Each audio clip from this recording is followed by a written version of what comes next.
अरावली अरावली अरावली।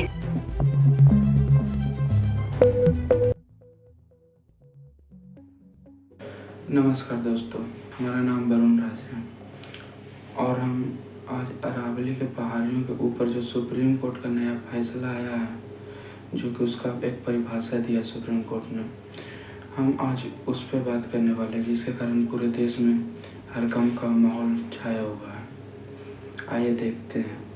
उससे पहले मैं आपसे एक सवाल पूछना चाहता हूँ, क्या जिस इंसान का हाइट 5 फीट से कम है वो इंसान नहीं माना जाएगा?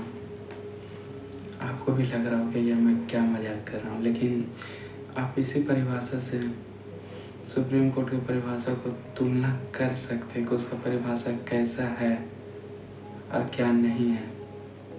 चलिए देखते हैं उसका।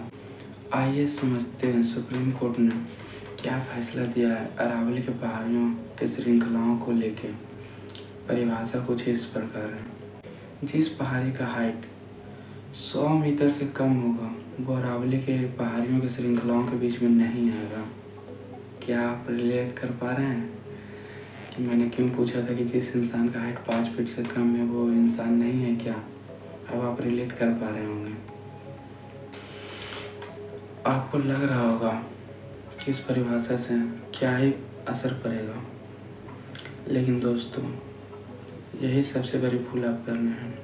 इस परिभाषा का मतलब ये हुआ कि जिस पहाड़ी का हाइट 100 मीटर से कम है वो अरावली के पहाड़ियों की श्रृंखलाओं में नहीं आएगा। मतलब उस पे फॉरेस्ट प्रोटेक्शन एक्ट लागू नहीं होगा, जिसके कारण उस पर खनन माफियाओं की नज़र रहेगी। क्या आपको पता है 100 मीटर से कम हाइट के कुल कितनी पहाड़ियाँ हैं? लगभग 90% पहाड़ियाँ 100 मीटर हाइट से कम की हैं। आप रिलेट कर सकते हैं कि अगर खनन माफियाओं का नज़र 90% पहाड़ियों पर चल गया तो हमारे अरावली पर्वत के श्रृंखलाओं का क्या होगा। इसका बहुत ही बड़ा दुष्प्रभाव दिल्ली, गुजरात, हरियाणा जैसे राज्यों में पड़ेगा। सबसे पहला असर तो ये पड़ेगा कि वन जीवों का उसका घर छीन जाएगा। आइए देखते हैं दिल्ली जैसे शहरों पे अगर ये अरावली की पहाड़ियाँ खनन के लिए 90% पहाड़ियाँ चली गई तो दिल्ली जैसे राज्य पर इसका क्या असर पड़ सकता है। दिल्ली में अभी आपको पता ही होगा कि वहाँ का प्रदूषण का क्या हाल है। AQI कितना गंदा है, कितना हाई हो चुका है।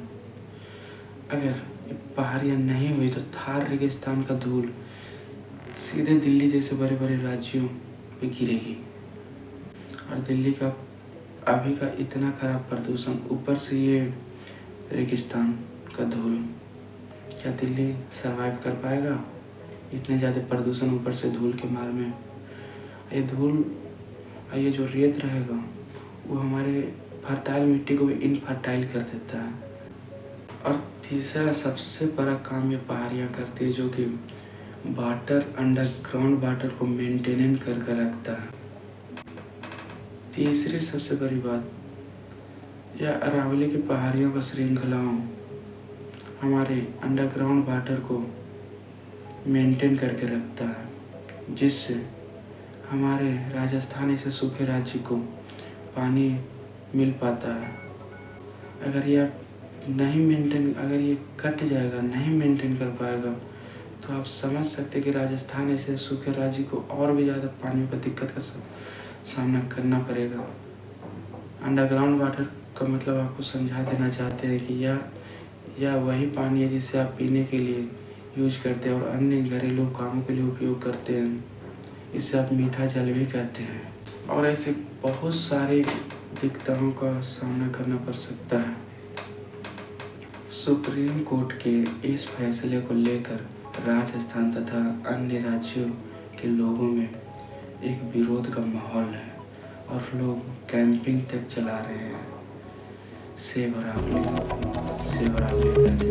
पूरा जयपुर आएगा यहाँ पर अरेस्ट होने के लिए जब तक ये जंगल नहीं बच जाता है। इंकलाब!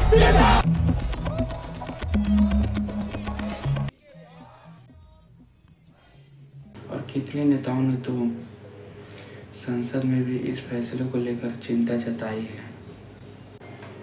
आइए देखते हैं कोर्ट ने इस परिभाषा को लेकर क्या कहा है।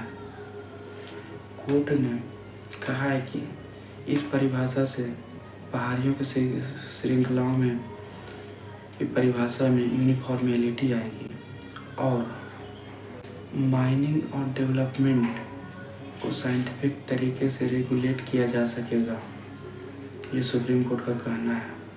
लेकिन पर्यावरण विशेषज्ञों का मानना है कि इससे पर्यावरण रिस्क यानी खतरा बढ़ेगा। अब आप सोच सकते हैं, सुप्रीम कोर्ट का कहना है कि इससे साइंटिफिक रूप से डेवलपमेंट हो सकता है, लेकिन पर्यावरण विशेषज्ञों का कहना है कि इससे पर्यावरण पे खतरा आ सकता है। बाकी दोस्तों, आप अपना राय कमेंट में ज़रूर बताएं।